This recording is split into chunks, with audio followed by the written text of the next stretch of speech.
po ay magsilod bilang paggalang sa banal na Espiritu sa katawan ng ating mahal na Apo Conching.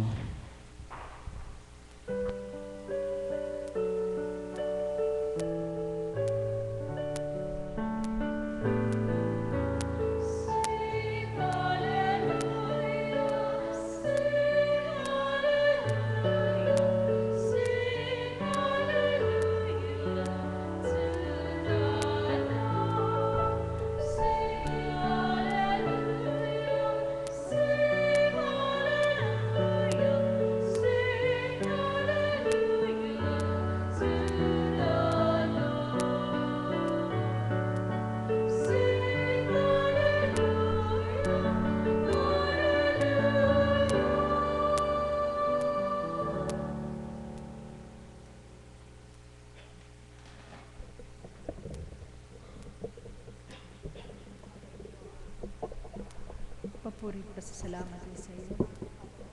Ama, kapag naramdaman ng bawat anak niya, mimithiing susundin at tutupdin sapagkat kasiyahan ang nadarama.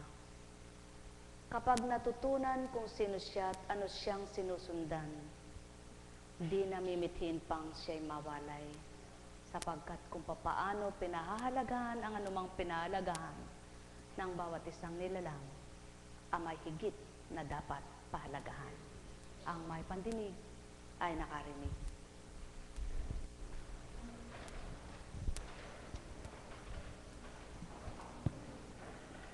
Kapag nagmithi kang makapagpagawa ng bahay at nakamtan mo yaon, sa pagmimithi mo na magkaroon ka ng sariling tahanan, di ba't mahal siya, mamahalin mo. May mga taong pagmimithi nila, magkaroon ng sariling tahanan, kapag nagkaroon ng tahanan, masaya na, sapagkat nakamtan na nila ang mithiin nila. Ngunit masaya nga sila, pinababayaan naman nang matayo ng tahanan, wala nang bali sa kanila, gayon lamang. May nagmimiting kapag nagkaroon ng sasakyan, masaya na sila. Subalit kapag naroon ng sasakyan sa kanila, gayon lamang. Gustong gamitin, gagamitin, ngunit hindi marunong mangalaga. Hindi sila mapagpahalaga. Mayroong anuman ang pinamtan nila, tahanan, sasakyan, o anumang bagay, may sadyang mapangalaga. Yung mapagpahalaga, nililinis, sinaayos, parang ingat na ingat sila. May nagmimiting makapagtapos ng pag-aaral, pagkatapos natapos, nakamta ng natapos na binabaliwala. Ngunit mayroon namang natapos na pinahahalagahan at minimiting magamit ang pinag-aralan. Subalit hindi naman lahat ng nagmithi na mamithi nila, minimiting magamit ang pinag-aralan, ay sadyang ang dahilan ay sila ay maging ganap sa pinag-aralan, kundi para maiangat pa ang kanilang karunungan. Mayroon namang hindi ibig sabihin, hindi nagpahalaga, hindi mahalaga sa kanila dahil naging lingkod naman sila. Iba't iba nga ang pananaw ng tao, iba't iba ang katwiran, iba't iba ang dahilan, iba't iba ang kagustuhan. Gayon din naman sa pagkakaloob ng Espiritu ng Ama sa bawat isa. May nagpahalaga sa kaloob na sadyang ayaw na nilang mawalay pa. Para bagang napakasakit para sa kanila, yaong mawalay pa ang kaloob ng Ama, na kung sa bagay ay mahalagang mahalaga, na kapag ito'y nawala, parang masakit sa kalooban, na kapag ito'y nasira, parang hindi kayang tanggapin. Marami nga ang bagay na pinagkaloob ng Ama. Marami rin ang mga bagay na baliwala sa bawat pinagkalooban.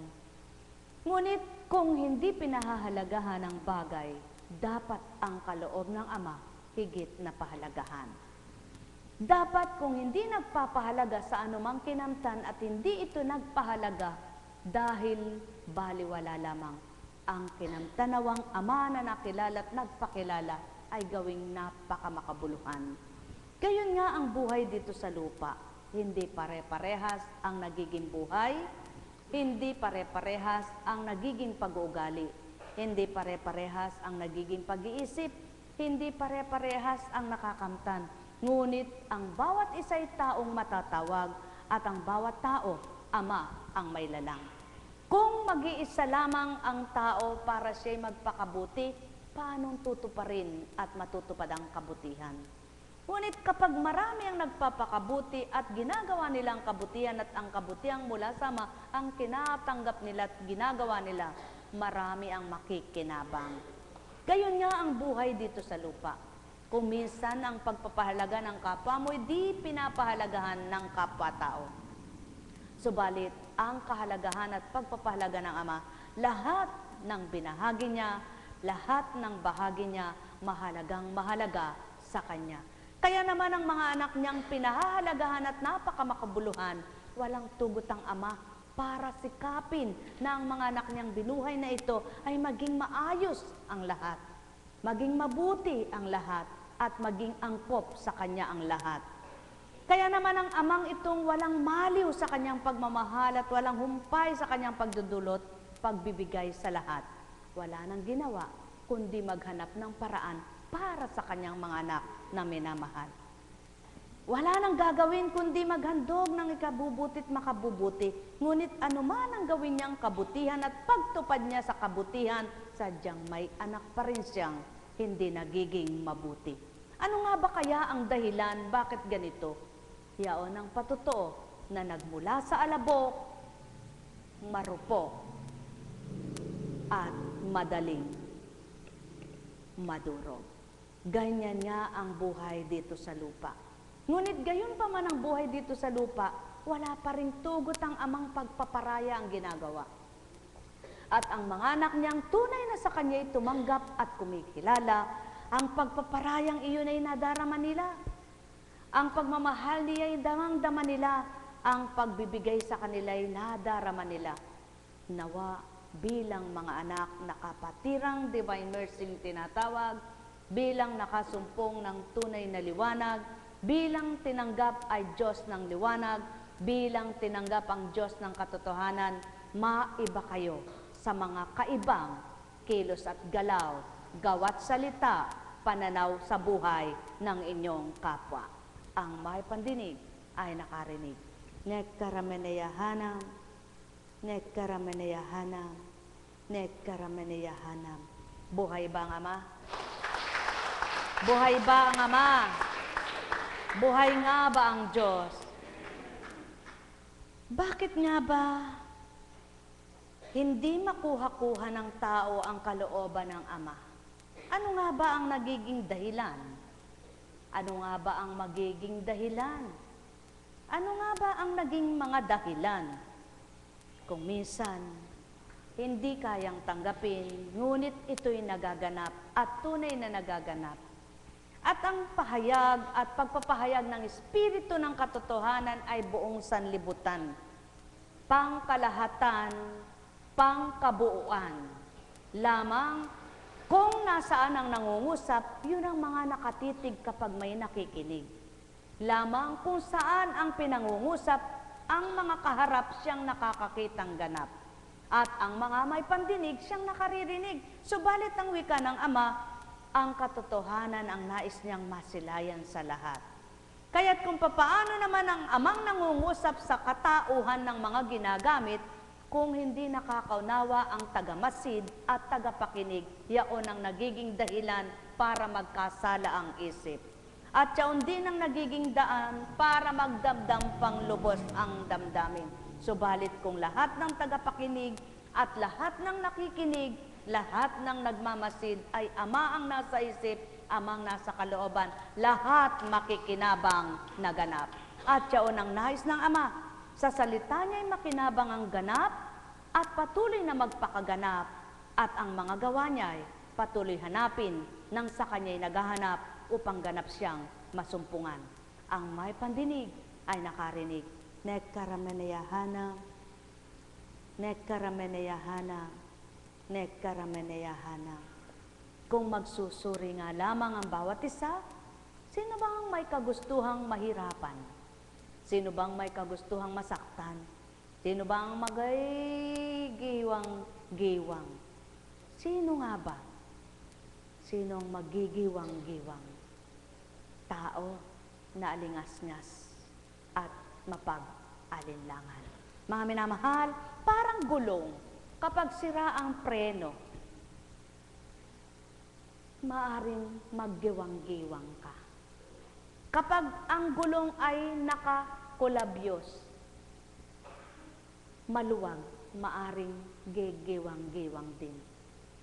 Ganon nga ang tao. Ano man ang mahina para sa iyo, halimbawa ang isip mo, mahina ang paniniwala, ang puso mo'y mahina sa pandama, di magkatamang matapat at matatag, sapagkat naglalaban sila. Ngunit ang nais ng Ama, isip, kalooban, magpantay at maging ganap upang maging matatag lahat ang buong katauhan, buong katawan. Buhay bang Ama?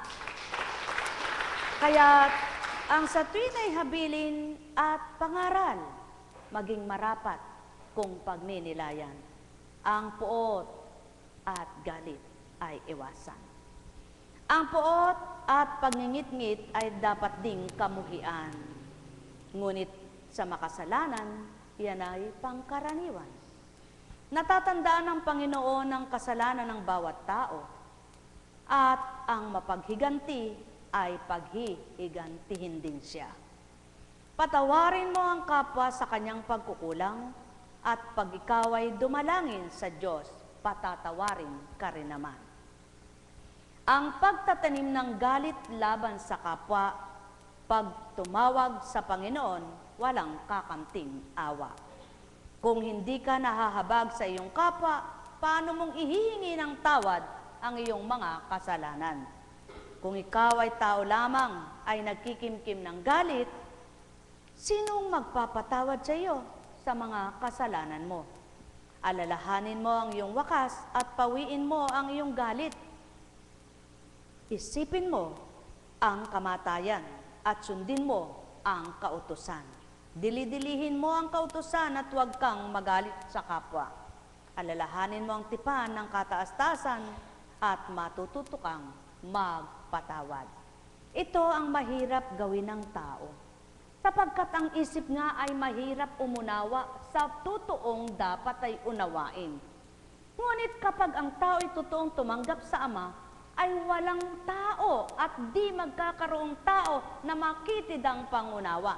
Lahat ay bibigyan niya ng pangunawa, lahat ay lalawak ang pangunawa, at habang kumakamtan ka ng galak, lalo ka namang natutuwa. Buhay ba ang Ama? At siyaon ang nais ng Ama upang dinggin ang panalangin, patawarin ang magkasala't nagkasala at patatawarin ka rin naman. Kaya't sa tuwin ay habili ng Ama sa mga anak niya, ang mga anak, magpatawaran kayo. Sapagkat ito ang pinakamatibay na pundasyon upang ang galak ay kamti ng tao. Sapagkat kung minsan nagagalit ang tao, ay wala namang dapat ikagalit. Kung minsan nagingit-ngit, wala namang dapat ipagngit-ngit. Kung bakit sa isip lang ito nagmumula, hindi mapigilan.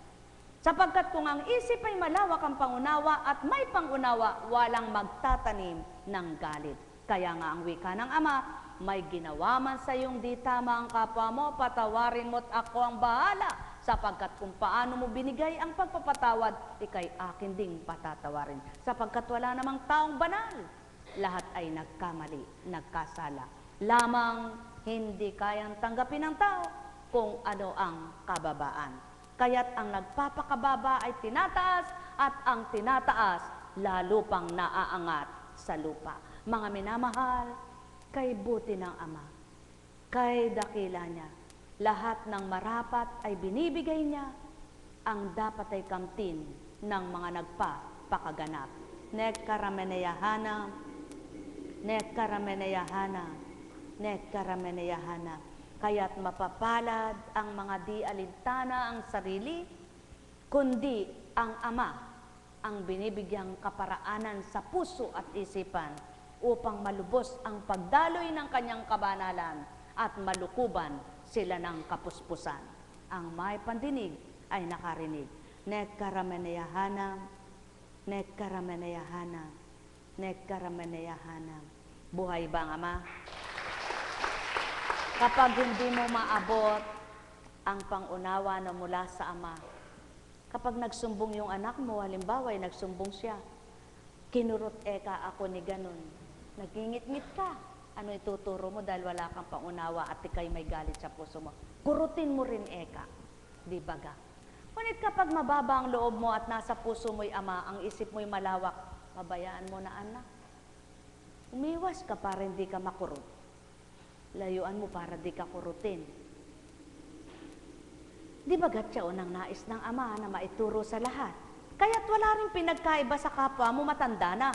Sinaktan ba damdamin mo? Iwasan mo na masaktan kang tulad niya na nananakit ng damdamin mo. Sapagkat kung paano ka sinaktan ng damdamin, hindi niya alam ang ginawa niya sa'yo, kaya't patawarin mo siya. Kaya't kung gayon lamang ang gagawin ng tao, kapag sinaktan ka ng damdamin, iiwas kang manakit ng damdamin, huwag yung gumaganti ka para makalaban ka sa kanya, wala nang parurusahan pa. Buhay ba ang Ama? Ngunit sadyang ito'y magaganap sapagkat ang tao ay tao. Makitid ang pangunawa, kaya pinalalawak at binubuksan ng unawa. At upang kapag ito'y nakabukas na at buksan na binuksan na Ama, tunay na papasok na ang maliwanag na pangunawa. At kapag tinanggap na ang pangunawa, doon na papasok ang mabuting pandama. At kapag nadama na ang mabuting pandama, doon na maghahari ang Diyos Ama. Kapag nakapaghari na ang Diyos Ama, doon na matututunan ang lahat ng kanyang nasa. Kay palad ng natuto sa kanya. Ano man ang dusa, nililis siya ka, iaalis ka para makatawid ka, masadyaran mo ang mga pinagdaraanan mong pagdurusa sa buhay mo. Nekkarameneyahanam, nekkarameneyahanam, nekkarameneyahanam. Buhay ba ang Ama? Buhay ba ang Ama? Taas nyo nga po yung hindi maramdamin. Walang makapagtaas. Alam nyo po talagang ganyan ang pagkatao eh. Pagkatao yun eh. Talagang sinungaling yung tao pag pagkatao siya na sinabi niya hindi siya marunong magdamdam. Subalit subukan po ninyo, tanggapin nyo na ang Ama sa puso nyo. Naku, sasabihin mo sa sarili mo, wala palang kwentang pagdaramdam. Kay sarap pala ng di nagdaramdam. Ikaw mismo masasabi mo sa sarili mo, tanga, tanga, tanga. Bakit noon di pa kita nakilala Ama? Subukan po ninyo, kapag naganap sa inyo, sabihin nyo, buhay ang Diyos. Buhay ba ang Diyos? Buhay ang Diyos. Sapagkat napakasimple ng tanong ng Ama, sino ba nasasaktan kapag nagngingit-ngit ka? Sino ba nahihirapan kapag nagagalit ka? Sino ba nahihirapan kapag nagseselos ka? Sino ba nahihirapan pag naiinggit ka? Sino ba? Sino ba? Hindi ba ikaw rin? Hindi naman si pusa, si aso, si kalabaw, si baboy. Ikaw din mismo. At habang kayong dalawa'y nagngingit-ngitan, parehas kayong nagsisiklab. Paano kayo maghihiwalay niyan? Hindi ba para kayong apoy na lumalagablab? Kaya't kung ganito ang ugali ng tao, sino ang magmamahalan? Buhay ba ang Diyos? Buhay ba ang Ama? Kaya may binigyan ng damdamin ang Ama para tularan. At kapag tinularan yung kapwa niya binago at nagbagong anak ng Ama, di ba't kay ganda? Kaya ibinigay ang anak, ang isang nagkatawang tao upang tularan ang pagpapakababa at pagpapaunawa ay mabuti at ang pangunawa ay nasa kanya din pawa. Ngayon, ang sabi ng Ama at wika nga niya, kung dadaan nyo lahat sa dahas at totoong galit ng puso nyo, sino ang sa akin? Lahat kayo'y sa demonyo.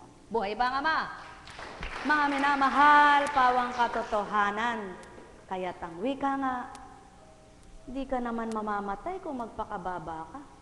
Ngunit sigurado mahirapan kapag nagpakataas ka. Sapagkat hirap ng loob mo, daranasin mo. Ngunit kapag nagpakababa ka, walang masasaktan, damdamin ka. Sapagkat sa kababaan mo, hindi mo nararamdaman yaon. Ang nakadarama lang noon yung nagpapakatapang. Ngunit ang loob ay hindi matapang. Marupok palang hindi matibay. Bakit marupok?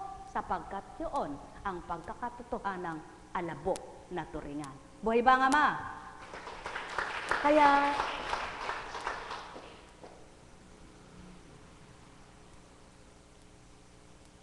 ang pangungusap ng banal ay palaging may katuturan.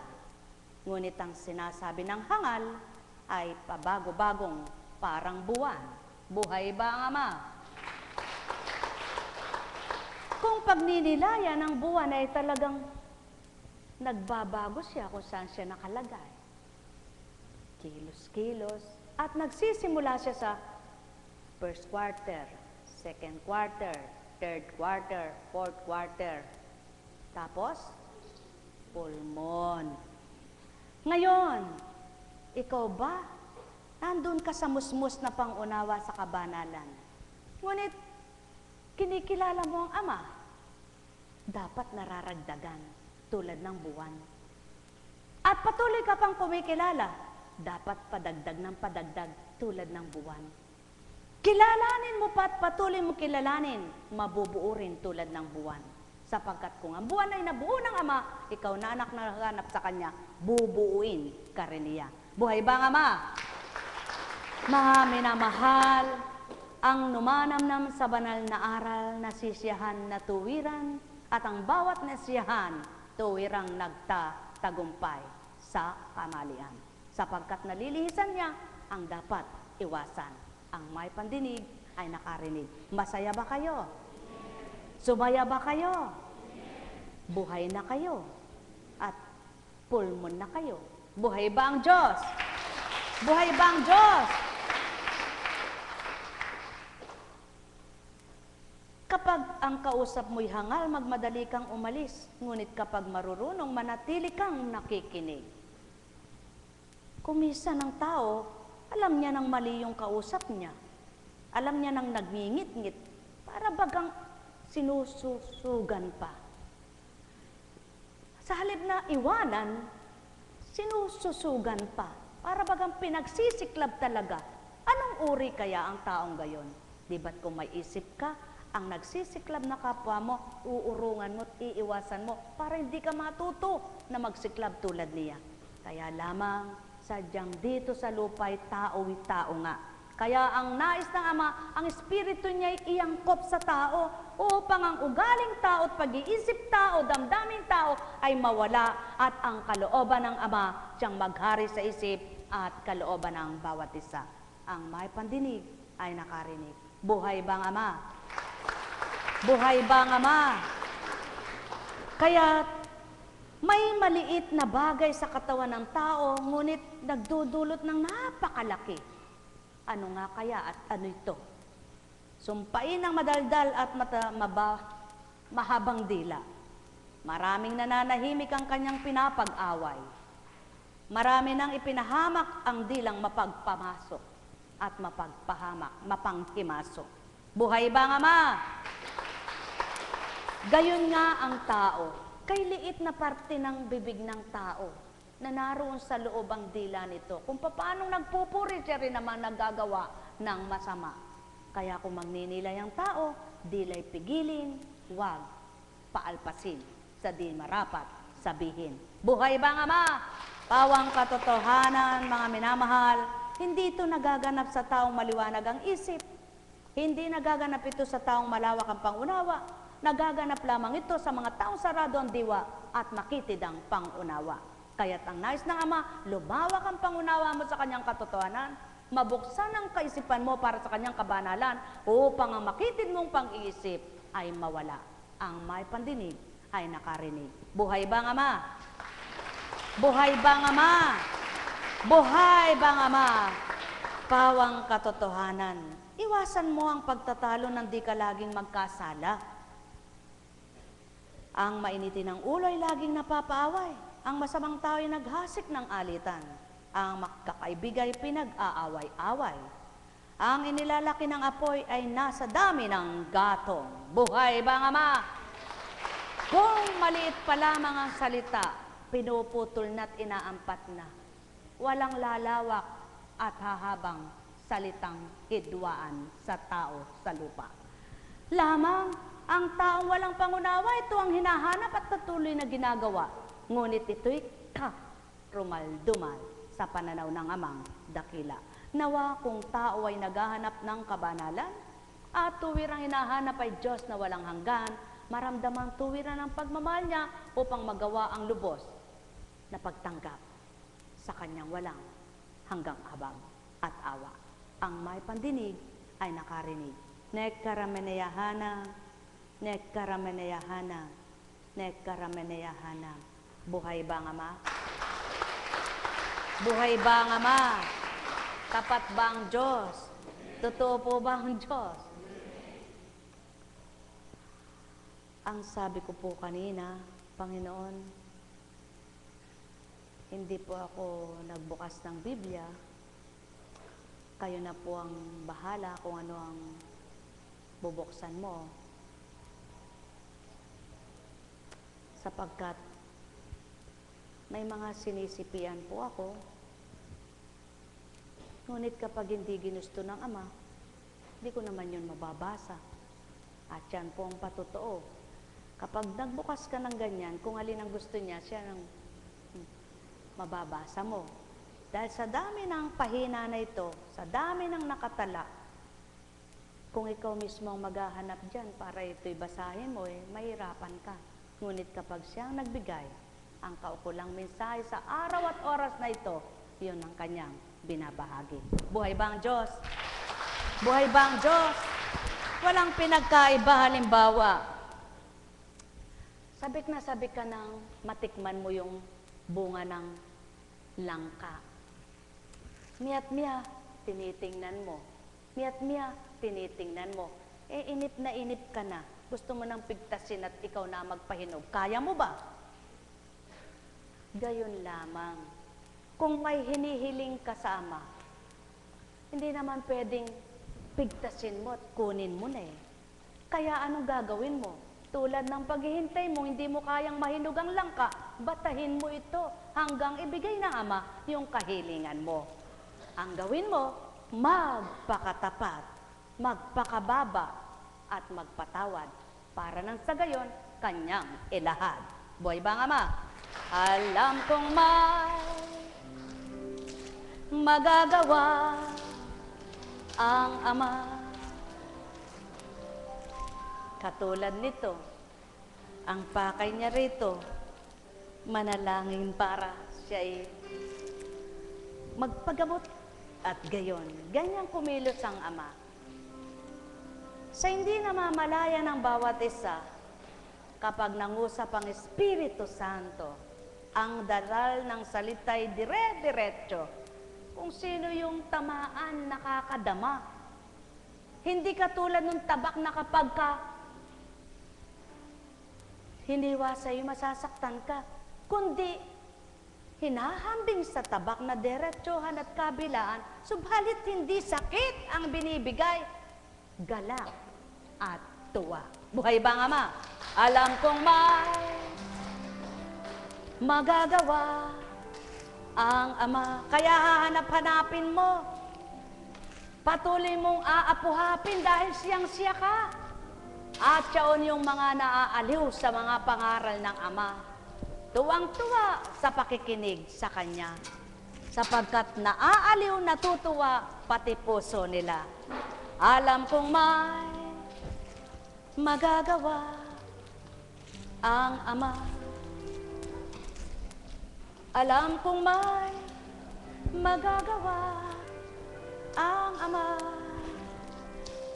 Pagkat winika niya, manalig ka na. Bawat araw, ako sa inyo naghihintay. Alam kong di ringgin kayo ng Ama. Alam kong di ringgin iyo ng Ama. Pagkat winika niya, manalig ka na. Bawat araw ako sa inyo may nakalaan. Mayroong magandang mangyayari sa inyo. Aking mga minamahal, mayroong magandang mangyayari sa inyo. Manalig, umangkin at tanggapin. Alam kong may magagawa ang Ama. Alam kong may pinagaganda ka lang lalo. Magagawa ang Ama. Pagkat winika niya, manalig ka na. Bawat araw ako sa inyo may nakalaan. Mayroong magandang mangyayari sa inyo. Aking mga minamahal, mayroong magandang mangyayari sa inyo. Manalig, umangkin at tanggapin. Alam kong may magagawa ang Ama. Alam kong may magagawa ang Ama. Pagkat winika niya, manalig ka na. Bawat araw ako sa inyo'y may nakalaan. Mayroong magandang mangyayari sa inyo. Aking mga minamahal, mayroong magandang mangyayari sa inyo. Manalig, umangkin at tanggapin.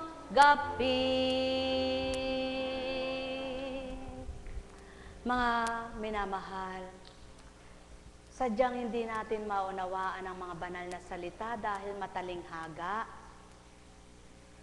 malalim na Diyos ang pinagmumulan, banal ang pinagmumulan, mabuti ang pinagmumulan, kaya kailangang tanggapin ang kanyang ibinabang banal na Espiritu para magpaunawa at makaunawa ang isip na sarado. Ngayon, ayaw tanggapin ng tao ang banal na Espiritu, ang gusto'y masamang Espiritu. Paano maunawaan ng may masamang Espiritu ang mababahagi ng Amang banal ang pinagmulan? Kaya, ang nangyayari, sadyang hindi matututo. Dahil magkalaban. Yung binaba banal, ang binabaan masama. Paano magsasama yan? Paano magkakapanagpo yan?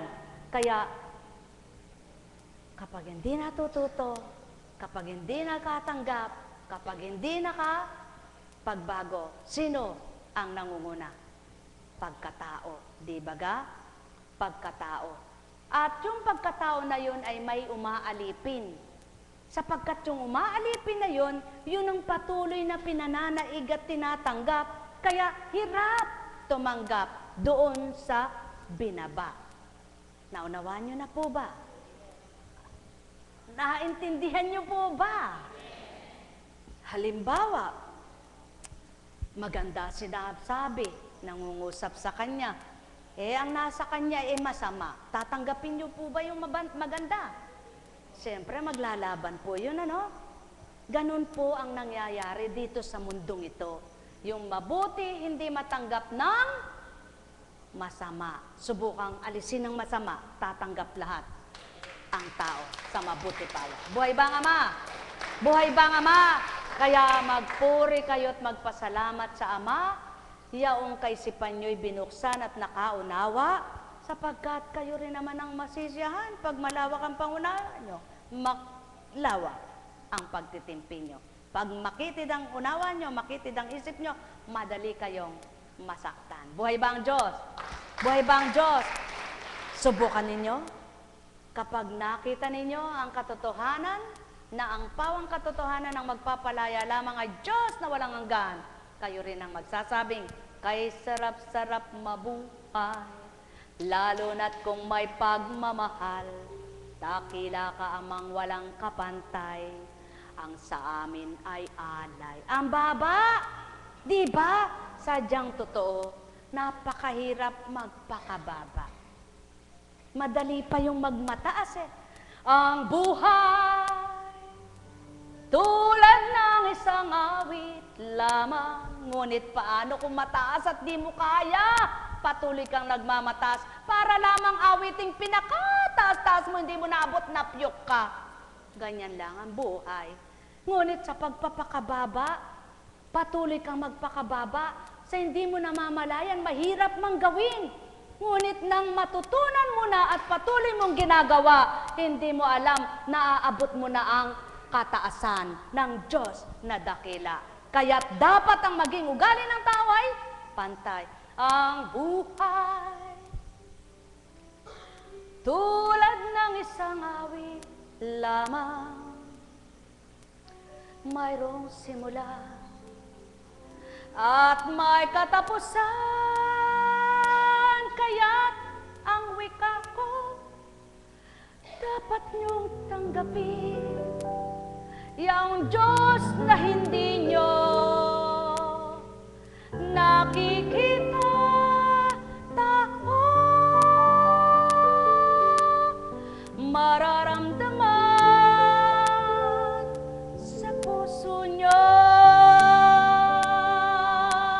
Buhay ba ang Ama? Buhay ba ang Ama? Mainam sana kung pinakataas mo, marunong ka namang humagod. At kapag nahagod mo, matatapos mong walang kapiyok-piyok, sapagkat kaya mong gamutin kung ano ang kinataas-taasan. Yaon ang katotohanan. Dapat kapag ginawa niyong tumaas at nagpakataas, magagawa niyo ring lahat ang paraan para ito'y patuloy niyong maabot. Hindi yaong kapag pinakataas-taas mo, dahil sa hindi mo kaya, babagsak ka namang ganap. Kaya ang nais ng Ama, ikay magpakababa at siya ang magtataas sa iyo upang di ka masakitan, mahirapan at masaktan. Ang may pandinig ay nakarinig.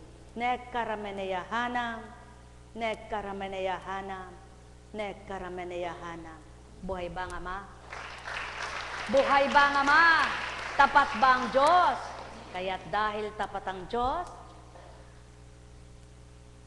subukan ninyong nagmimithi kayo ng mga banal na salita. Pang-aliw sa buhay nyo, pampalakas sa buhay nyo, pampasigla ng pananalig nyo, pampaaliw sa nalulumbay na puso nyo. Kapag naririnig nyo at habang pinakikinggan nyo, sa di nyo namamalayan, aliw na aliw ang isip nyo. Yan ang pawang katotohanan. Kaya nga't sinabi, hindi lamang sa tinapay nabubuhay ang nilalang, kundi sa salitang banal na nagbibigay buhay. Sapagkat kapag namatay ang pag-asa mo, bubuhayin. Kapag namatay ang pagmamahal mo, bubuhayin. Kapag namatay ang mga aral ng Ama sa'yo, wala ka ng buhay na tinatamasa, natatasahing magiging masaya. Sapagkat di mo alam ang tapat niyang pagmamahal. Di mo alam ang tapat niyang pagtitiwala sa iyo. Pananalig ang gawin mo, mabubuhay ang lahat sa iyo. Nekkarameneyahanam, nekkarameneyahanam, nekkarameneyahanam. Buhay ba ang Diyos? Tapat ba ang Diyos? Totoo ba ang Diyos? Sige, isang halimbawa lang. Isang halimbawa lamang.